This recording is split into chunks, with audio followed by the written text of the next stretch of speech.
Well, this is the Resolve Podcast, where we talk through biblical truths that help us to become resolved to live well.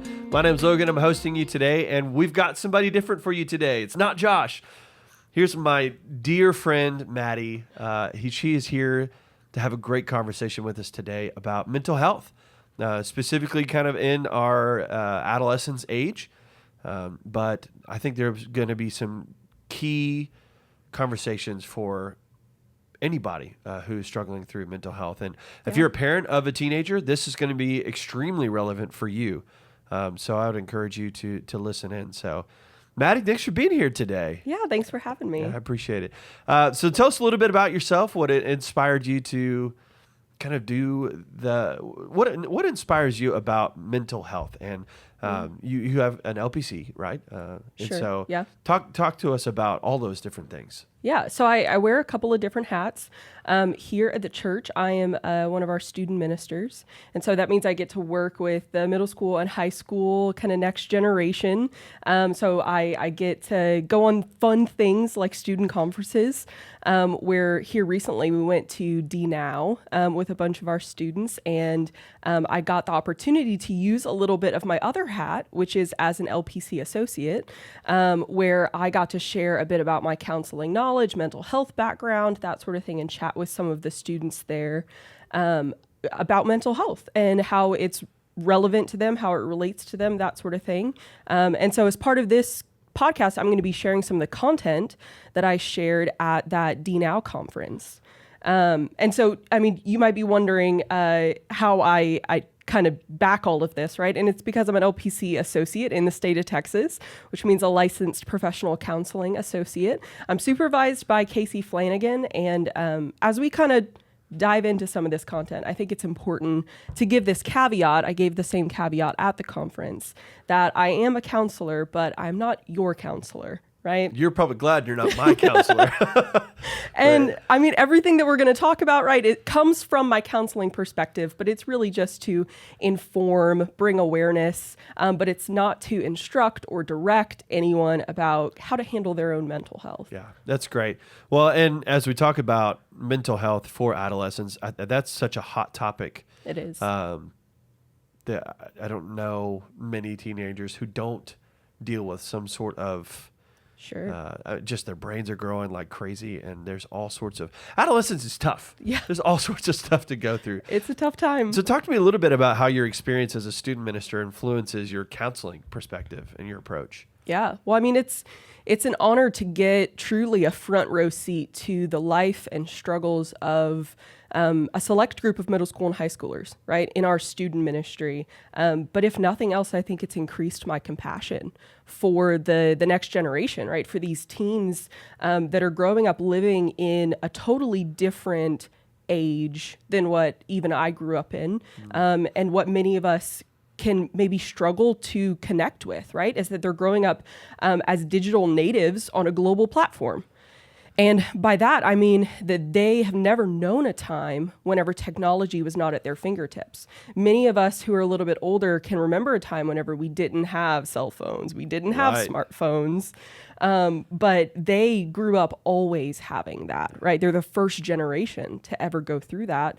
And then even more so, they're the first generation to ever be exposed on a global platform, right? Where they are expected at 11, 12, 13 years old to have correct opinions on global issues. Golly, yeah. Right? And that's a lot of pressure for them to just internalize sort of in their daily lives. And so in working with them and getting to minister to them week in and week out, it's definitely increased my compassion for the life that they're living that is drastically different than the world that I grew up in. Yeah, I think the world that anybody listening to this has ever grown up in. Yeah. So this is going to be maybe a hard question. It's so broad, but what are some of the biggest challenges you see in teen mental health today? And that's going to kind of set the stage for several of the things you're going to be talking about. So Sure. what are some of the biggest challenges? Yeah, so I see three kind of big struggles, challenges in teens whenever it comes to mental health. The first is rooted in distress tolerance, right? Whenever a stressor comes along, how capable does the individual, the teen individual, feel at tackling that issue, right? And then if and when they do feel the stress and the pressure from those things, how do they cope with those things, right? What are some healthy coping skills that they have built up to strengthen them and fortify them against those stressors? The second is their identity, right? So many teens nowadays conflate their identity with their mental health struggle. Right? Interesting. And that can really deteriorate one's self-esteem and self-concept, as well as the third is really just the influences that are around them, right? A big one is digital media, technology, social media, that boy. sort of thing, which is a big tackle to topic, or Yeah. a big topic to tackle. There we go. But it really is prevalent in teens nowadays. It's constantly around them in their education and their social circles, and the influence that they glean from those things can be really impactful on them. Yeah, so you talk about describing this generation as digital natives. And Yeah. that's a term that I don't think I've ever heard before. They also use another term called impact oriented. Now, how does that shape mental health struggles in teenagers? Yeah, for sure. So digital natives, I kind of explained this a little bit, means that they have always had digital technology accessible to them, readily available to them. And this means that on one hand, they respond more quickly to technology. They're adaptive, they're flexible. They are the first and foremost to catch on to new technologies, get adept to them, and then even more so to become immersed in them, right? So whereas someone who had a social media app kind of make headway whenever they were in their mid-40s, right? And they're able to get on it, hop off of it, not really feel super tied to it. Yeah. A digital native is more likely to be immersed in it, meaning That's a great distinction. right? Yeah. Meaning things like Instagram, right? That's always been kind of at the forefront of social medias, that they are immersed in the social connection that happens digitally through Instagram, even more so than someone who was introduced to it maybe in their middle-aged years. And for them, it becomes harder to differentiate between real and digital, especially whenever it comes to experientially, right? Not recognizing that real life outside of a digital Outside a phone, platform, yeah. right? That experience is holistically different than the digital experience, but not being able to necessarily discern which is better for them or healthier for them because they're just so ingrained in the digital kind of manifold. I think that's an important perspective, especially for those in older generations. I feel like it's almost this fishbowl effect where those who grew up that are not digital natives, we can kind of see into this fishbowl of social media and things, but it's like that's its own standalone thing versus teenagers who are growing up right now, they're in the fishbowl. It's the water they swim in. That's it. Yeah. And so they don't know the difference. And I think it's key for us kind of framing our brains, especially if you're a parent, framing our brains around that's their reality. Absolutely. Crazy. Yeah. And whenever it comes to being impact oriented, right? Gen Z, Gen Alpha are notably really interested in changing the world around them, right? Which that's not necessarily a bad thing. It's a really good thing to be able to recognize the brokenness of the world and a teen young generation that sees that brokenness and wants to seek justice and positive change in the world around them. But whenever you mix that global platform and that digital reality that feels just as real as the world around you, it can lead to a lot of hopelessness. I'm excited to dive into more of the social media influence side of things. Yeah, absolutely. So I've skimmed through some of your stuff before this podcast, and in there you kind of mentioned an epidemic of loneliness, and there's no doubt that most of us have heard about that problem. But what are some of the key reasons behind it, and how can we help combat that a little bit? Sure. Yeah. So teens nowadays are more connected than ever before. We as human beings are more connected than ever before, but emotionally and relationally, we tend to be even more disconnected than ever before. And my speculation in this, right? There's lots of different research all around this topic. I mean, you might find a lot of different takes on where this is coming from, but my speculation is that it's rooted in a fear of failure or rejection whenever it comes to social settings, right? Because especially whenever we're young, kind of in those adolescent childhood years, we learn that building relationships and making connections takes courage and a little bit of risk, right? You risk failure or rejection or going up to someone on the playground and they say, no, I don't want to play with you, right? And there's a little bit of rejection that comes along with that, but you learn as a kid in those social settings to be resilient towards those things, to kind of push past them and be courageous, even in the midst of that fear. But social media and growing up with a social media landscape is just not the same, right? It changes the game a little bit, and it actually makes an easier threshold to make digital connections, right? Sending a friend request or a follow request and having it accepted is much simpler and has a lower threshold of risk than walking up to someone and saying, hey, will you play a game with me? Will you go grab coffee with me? Will you play soccer? Right? And whenever you mitigate that risk to the point of just follow requests, friend requests, it ends up resulting in connection, deeper relational connection that's lost. And then that resiliency in the individual is lost, which I think then leads to this sort of, there's safety in not going outside of just these social media connections, right? Having digital friends is much safer, not as risky towards rejection or a feeling like I failed. And so they kind of isolate in order to safeguard themselves. Oh, that's interesting. Yeah, because you can hide behind all sorts of different stuff on social media. Sure. Yeah. And if you don't like this one thing, well, just go off and do something else. Where there's like in a school setting or a social setting, like oftentimes you're stuck with those people that are around you, and you've got to figure out either how to make your way in or find your own safe people that are there. Mm-hmm. The rejection part of it, that's incredible. Wow. Okay. So how can teens balance digital life and real life in a way that can actually promote a mental well-being?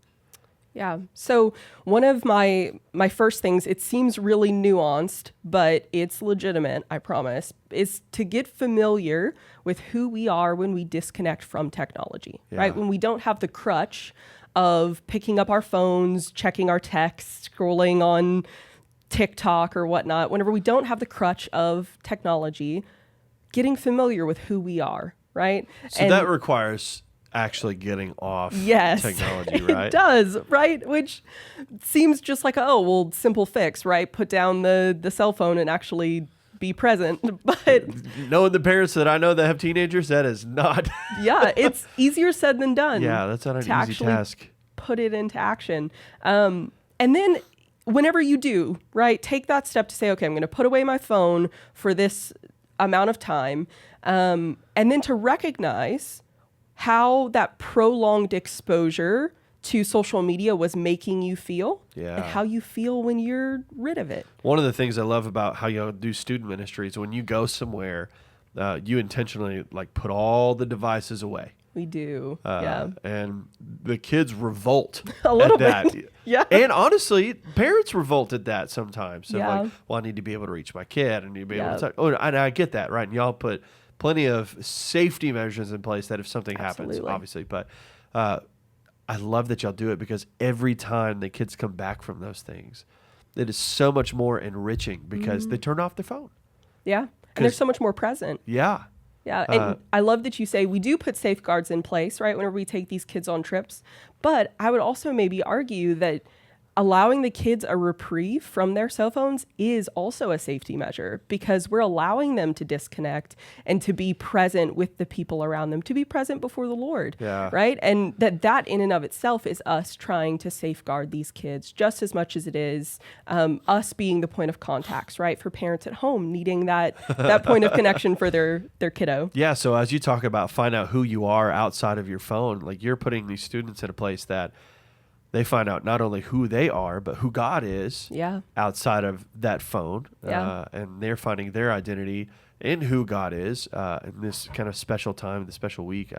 I think that's Do you have any like off the cuff examples of students that have come back and said, can you think of any examples of students that are like, wow, I loved this? Absolutely. Yeah. So we actually, one summer camp that we went to, we were going out of state. And so we decided that we were going to let the kids keep their phones because we were like, you know what? We get it. We're taking the kids away from mom and dad and we're going to be over state lines. We want to try and make sure that they have that point of contact.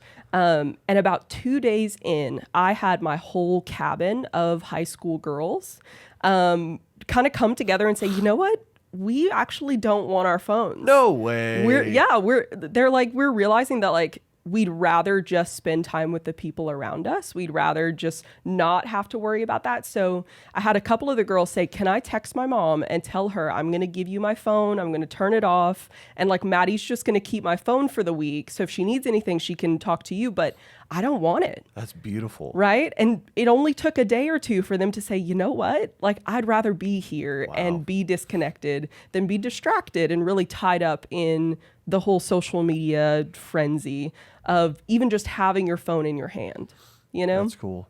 I think one practical thing for families as you get to spend time intentionally with your families, if you go on family vacations or you just have like a family day, encourage everybody to just put the phone away. And I say everybody because you, mom and dad, also have the same problem. So Yeah. speaking of me as dad also, of just finding time, and that way your family time is so intentional. It breaks my heart when I'll walk up to places and I'll see a family sitting down to dinner and every single one of them have their phone out. Yeah. And they're all just looking at their phone, and they're at a restaurant, and that's the only thing they're doing is all checking phones together. And it breaks my heart of like, there's so much investment time that you could have. Yeah. Outside of that. Anyway, that's kind Absolutely. of going off on a tangent, but And I mean, whenever you kind of set that expectation or that limit around having your phones out, having digital technology kind of put away at certain times, I always like to kind of give the heads up that the relationship that we often have with technology is one that's really reliant upon that technology for a lot of, like I called it a crutch earlier, right? You rely on it to the point where whenever you cut it out, it's going to feel a little weird, right? And so I always like to give the heads up that like, it's okay if you decide I'm going to set aside the phone for dinner time with the family and things are a little awkward, right? Or kids are bored or they're wanting to reach for their phone, that's okay. That discomfort is totally fine. Yeah. But that's where some of how do we kind of plant in good conversation starters that are going to be meaningful and impactful for the family that don't revolve around digital technology, where we can put those things away and actually connect with the people sitting around our very own dinner tables, right, at the end of our day without the distraction of the phone. And it might be tough at first, but don't let the discomfort, at least at the start of it, keep you from pushing past it into those really good moments of connecting with your family. something that Josh says all the time is press into that tension. Yeah. Like, embrace it. It's there. Don't ignore it, but embrace it and use it to kind of steer conversations. Absolutely. You can even say as a family, like, man, isn't this kind of awkward? Like, does anybody want to talk about anything? And just kind of have a laugh about it. Yeah. But working through that awkwardness, and I think it's great. Yeah. Okay, let's move on to kind of another topic you were talking about, which is coping skills Yes. and identity. This is going to be pretty huge here. But you highlight the importance of coping skills. And what are some of the most effective ones that you recommend? And even before that, what are coping skills for somebody who may be wondering? Yeah, absolutely. So at the start of this conversation, we kind of talked about distress tolerance, right? And everybody has what's called a window of tolerance, which means I have a floor and a ceiling of what I feel like I can handle stress-wise. Right? But that window is flexible. It can move, right? I can widen that window, or at some points in life, it might narrow. And I only feel I can handle just so much stress. Like if you haven't had sleep for a good week, your window is going to be real. Yeah, your window's going to narrow. Yeah, I can tell as a dad, like when my fuse is really short, there's a lot of outside influences on that little window, that stress tolerance. Yeah, that makes sense. Yeah, absolutely. So whenever you think about that window of tolerance, that's where whenever you have situations arise that kind of hit outside of that window, right, make you feel overwhelmed. So the kind of upper ceiling area would be things like high stress, high tension situations. The lower threshold would be things that kind of drag you down, make you not want to get out of bed in the morning, make you struggle with motivation, those sorts of things. So either way, on either edge of that window, you become overwhelmed by that stress. That is the moment whenever you can employ coping skills. Coping skills are meant to lend us a bit of a buffer to ease some of that stress in order for us to have a little bit more of a handle on the stress in order to move forward. Sure. And probably part of why you're talking about this is coping skills for teenagers. I feel like their window's like this big. Yeah. For a lot of teens that I work with, right, in a counseling setting, they come to me with lots of stressors, mind you, but their window for tolerating those stressors or for believing that they are capable of handling those stressors is pretty narrow. Yeah, and that's small. Rightfully so. Like, again, the brain's not fully developed. There's just physical things that are not all the way there yet, and there's a lot of stress of being a teenager. And one of the perspectives that I love is that it changed my perspective on anybody walking through things. I will never look down on someone who is younger who is having a really hard time with something. So I'll take my 5-year-old for instance. When she loses her princess crown, it is devastating to her. Yes. Which to me, it's like it's just a little crown. It's no big deal. But to her, that's one of the hardest things she's ever dealt with. Yes. And so as you grow and mature, that stress window does get bigger because you have walked through, unfortunately, more stressful situations in life. So you learn how to tolerate those more. Yes. But when you're younger, when you're a teenager and your boyfriend or girlfriend breaks up with you, that is the hardest thing they have ever walked through. Yes. Yeah. Just like if I were to lose my spouse, that would be the hardest thing I've ever walked through. Yeah. And it scales that way, again, I changed my perspective on how I would relate and empathize with somebody going through something like that. Anyway, back to the window part. Yes. So coping skills are meant to give you a little bit of reprieve to be able to handle those stressors, right? So one of the things that I talk with teens a lot about is how kind of what you talked about, that we're setting the stage now in these adolescent and teen years about how we're going to handle stressors in the future, right? So employing good coping skills and learning that we are stronger than we think and more capable than we think to get through these things, that it ends up strengthening us for the future, right? For those bigger stressors that are going to come in the days ahead. But coping skills, a good way to think about them, an easy kind of way to think about them, is categorically as emotion-focused coping or problem-focused coping. So emotion-focused coping is really focusing on the emotional toll that whatever the stress is having on you, your body, your mental health, that sort of thing. And if you are stressed, crying, freaking out, right? Those emotion-focused coping skills, like taking some time out to go take a bubble bath, do some exercise, go on a walk or a run, if that's what you're into, to pray, right? Go to the Lord and His Word and tend to the emotional needs of the stress that's happening.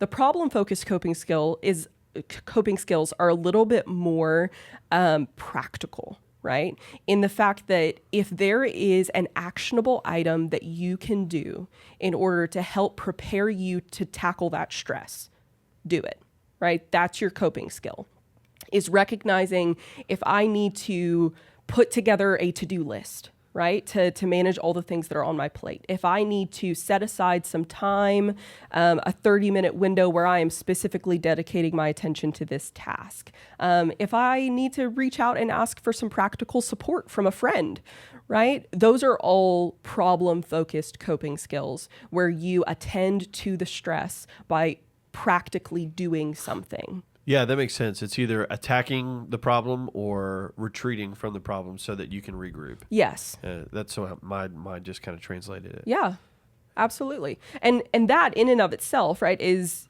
what we do to cope, right? To give ourselves that extra measure of space to be able to have a better vantage point on our stress and be able to handle it better because we took the time to cope with the immediate need and then address the bigger problem at hand.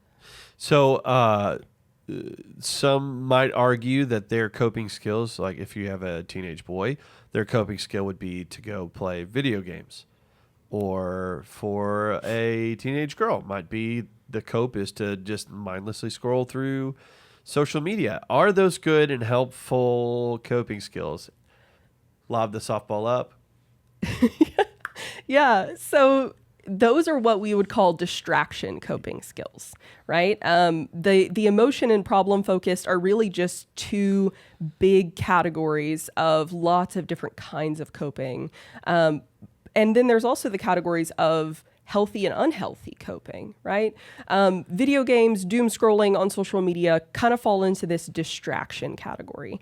And distraction has its merits as a coping skill, right? Sometimes it really is beneficial to take your mind off of whatever it is that's stressing you out. Right. The trouble with that is if you only ever monopolize all of your coping with distraction, Right. whenever you finally get out of that distraction mode, right, the problem's still going to be there, right? And it might have even gotten worse in the time that you spend being distracted by something else. So distraction is good, but it has its limits in the fact that if you rely on it too much and as your only coping skill, then you end up kind of hindering your own ability to tackle your stressors. Sure. Because that's the only one that you kind of lean on. It's good to have a variety of different kinds of coping skills at your disposal so that you can kind of use what you need when you need it, instead of just leaning in one area heavily and expecting that to be the solve-all. Good. Awesome.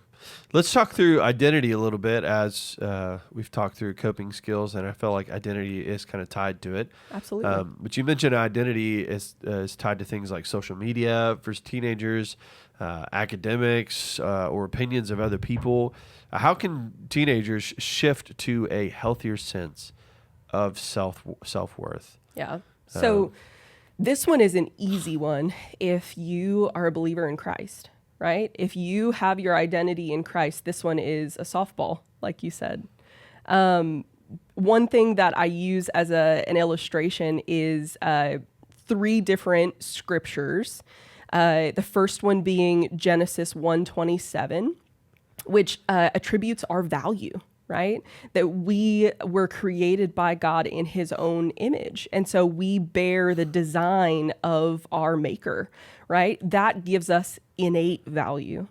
The second is for our purpose, which is Ephesians 2:10, which talks about us being his workmanship, right? That he created us for good works, that he planned ahead of time for us to walk in, right? And that if we ever doubt if we have a purpose, that our designer, our creator who gave us value also gave us a purpose in this life. And then third of those scriptures is oftentimes I'll have teens kind of hear those two and say, well, you don't understand. You don't get it. You don't know what I've been through and how broken I feel or how broken I am. And that's where I turn to Romans 5:8, which says, but God shows his love for us in that while we were still sinners, while we were still broken, still lost, still hurting, Christ died for us. And so not only does Christ and our relationship to him give us our value in that we were created to bear his image, it gives us our purpose, right? And then it also, even despite all odds, is a reminder that even while we're broken, right, Christ died for us. And that sweet reminder, right, is the combatant against what the world might tell us our identity is. Yeah.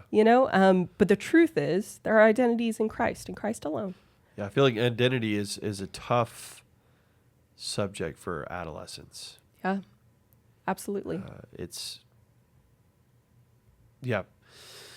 Okay, let's do this. Let's pause here, and we're going to pick it up on the next episode. We're going to talk through some really good things, social media and influence. We'll talk about faith and mental health and kind of explore that aspect. I'd love your opinion as an LPC, as also a minister. I think you have a great perspective on that. Would love to pick your brain. And then kind of close with seeking help and when to seek help and how to maybe even guide yourself through different things. So anything you want to add before we finish? No, I think we're good. Just thank you for having me and giving me this space to be able to talk about teens and mental health and how Christ kind of holds it all. Cool. Awesome. We'll see you next time with Maddie. Thank you for joining us on this journey. Our deepest desire is that you would know Jesus and walk with him daily. If you want to know more about what that might look like, you can text PH Life to 77411. If you'd like to know more about Parkway Hills, visit our website at parkwayhills.org. We'll see you next time on the Resolved Podcast.